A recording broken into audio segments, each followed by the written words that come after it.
Doug, the national media having a field day. Nobody is backing the Cleveland Browns. Surprise you or not surprise you?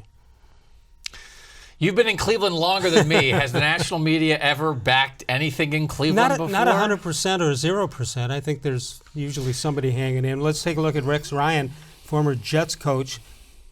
And by the way, he's trying to get a job here. I want his brother here because last time he was here, Rob was here, at a press conference in Berea, and I had a question for him, and he said, "Hey, Les, I love your show. Can I get on it?"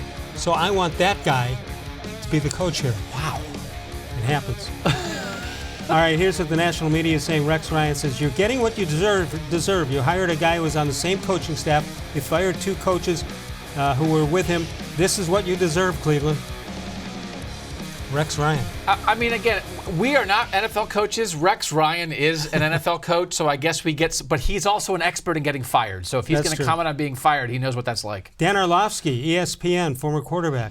"It's a fireable offense to have your season on the line in the fourth quarter in Denver and not have OBJ as your number 1 read is as close to a fireable offense as you'll find in the NFL." Here's the thing about national media. This is what they do. This is what they're supposed to do. We here in local media must be more circumspect than this. So they can say that stuff.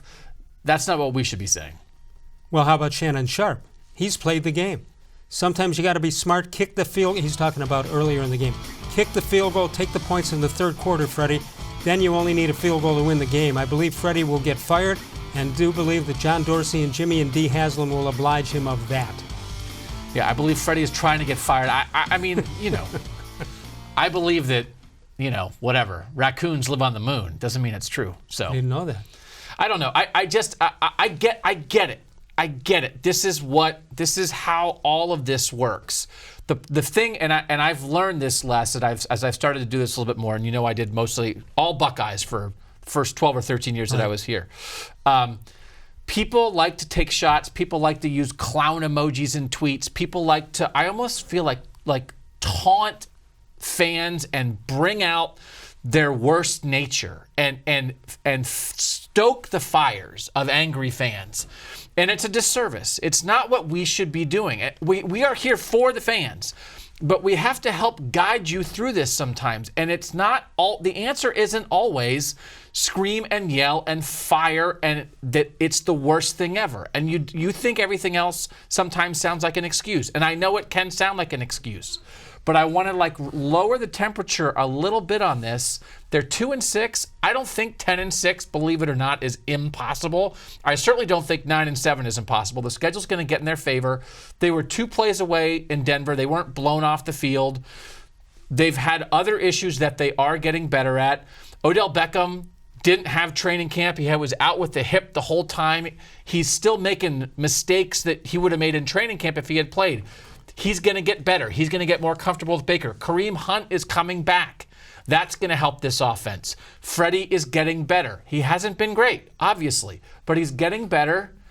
This is the low point. Now, the low point is lasting longer than I thought it would, but I feel bad for fans if you were so excited for this year and already you've given up. My advice would be don't completely give up, and it sounds like an excuse. I get it.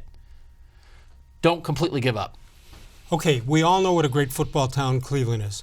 And those guys know it too, those national guys. And they know if they just poke the bear a little bit, they know what's going to be coming out, and that's exactly what's happening.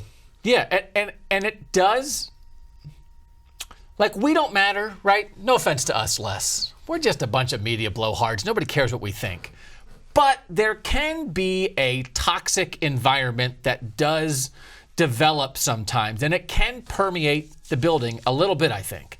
And so if everybody is freaking out halfway through the season, I do think in some small way. Now, when it's time to freak out, and I freaked out before. I fired Hugh Jackson 30 times before he got fired, and maybe people have disagreed with that. I don't think anybody is at cross purposes in that building. I think at times in the past, Johnny Manziel, Hugh Jackson, people were doing things that weren't healthy for the franchise besides just losing. They didn't have the best interest of the franchise at heart. I think Baker-Mayfield does. I think Freddie-Kitchens does, right? So they're not getting it done. But I do think it's possible that both of them improve through the course of this year.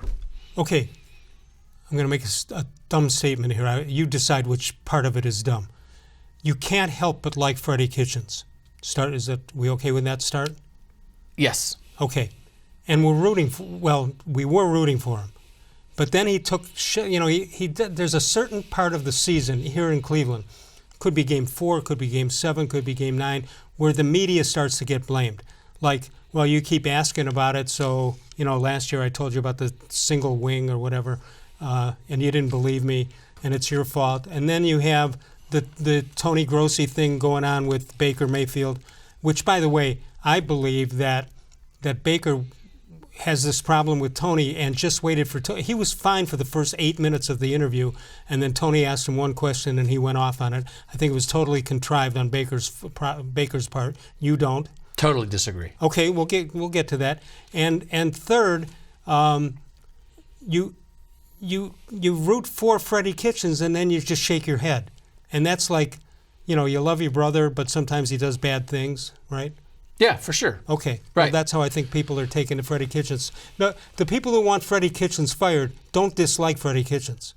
Probably not, no. Okay. I think they probably think he's not qualified for the job, and their preseason misgivings about a guy who'd never done it have come true. I think that's what they would think. When you see it now in retrospect, you say, Right. what was I thinking? You feel sort of like, you know what, I had it in the back of my head and I was right. I should have listened to that instinct. Yeah.